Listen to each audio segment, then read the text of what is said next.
So tipakadikit akan to na dili ha barangay Canteros Canavid Eastern Samar. Ito niya da nga kuan na sa kupalit nga breakwater. Opposite niya nga semento. Asya sa kupatak to na. So ligid na talaga national road. Asya niya ti kuan view. Para nila ito na Eastern Samar State University. Yan basta yan nga breakwater nga semento. Opposite niya ti pakadto. Asya ti sakop tak to na. Sigatan la kay waray na talaga paano nila pagpapahawan.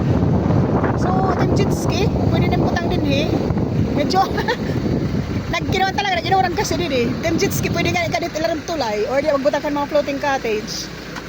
Haluag talaga hindi tigang din hingad to, ngatut ito nga kuan, diretso na kita, diretso ito nga may motor, ngadto pa dito nga balay nga kuan, may da ito nga may tricycle, sakop at takto na nga da, tapos yung kataubos hinataas lang kasi ng national road darat nga kuan, darat nga paghimot nga tulay asyad nga to, pwede ka din maghimon building, pwede ka maghimon hotel tapos ito na adto lahat ilarom kay darang nga pataas man nga national road pero ligid talaga yung national road actually yan nga ligid nga national road iba niya nga lot number nga 160 square meters pero gahatag ko na libre na latayo.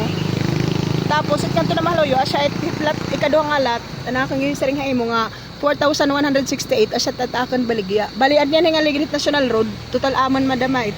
Ginlilibre ko na la para masakop nimo maubos mo ito na dida tigang din nga basaan nga to nasakopan ng breakwater ubos it. Thank you.